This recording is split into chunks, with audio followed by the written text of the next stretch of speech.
Hi viewers, welcome to my channel Power of Women. ఈ రోజు నేను మీకు చూపించబోయే వీడియోలో డబుల్ ఐ షాడో ఎలా వేసుకోవాలనేది చూపిస్తాను. ఎందుకనంటే మనం అందంగా ఉన్నాము అంటే కేవలం ఒక్క రంగు ఉంటే మాత్రమే అందంగా ఉన్నట్టు కాదు.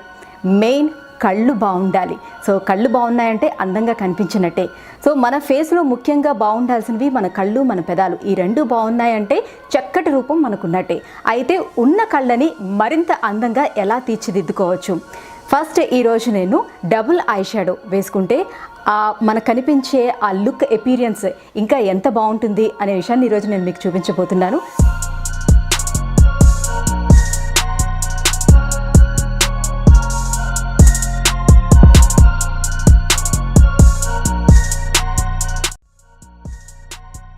కొంచెం డార్క్గా ఉండే కలర్ని, డబుల్ ఐ షాడో కదా, కొంచెం డార్క్గా ఉండే ఎలివేట్ అవ్వడానికి ఈ కలర్ తీసుకుంటున్నాను. ఇది లైట్ నేరేడ్ కలర్లో ఉంది. లైనర్ వేసుకున్న తర్వాత కొంచెం టచ్అప్ కోసం లైట్ గోల్డ్ కలర్ ఇక్కడ ఉంది కదా, ఈ గోల్డ్ కలర్ని కొంచెం మిడిల్లో జస్ట్ అలా టచ్ చేస్తే దాని లుక్కే చాలా బాగుంటుంది. ఐ షాడో వేసిన తర్వాత హైలైట్స్ కూడా వేయాలి. సో ఐబ్రోస్ సరిగ్గా షేప్ లేనప్పుడు కానీ మంచి షేప్ కనిపించడానికి ఫస్ట్ హైలైట్స్ కూడా వేసుకోవాలి. దానికి కలర్ తీసుకుంటున్నాను. సో నేను లైట్ రెడ్ తీసుకుంటున్నాను కింద ఐ షాడో వేయడానికి. సో ఐలైనర్కి లాక్మీ ఐలైనర్ తీసుకున్నాను. Eyeliner brush, kajal pencil,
so మీ ఎంకరేజ్మెంట్తో ఇలాంటి ఎన్నో వీడియోస్ని చేసి నేను మీకు చూపిస్తాను. So please do subscribe my channel power of women.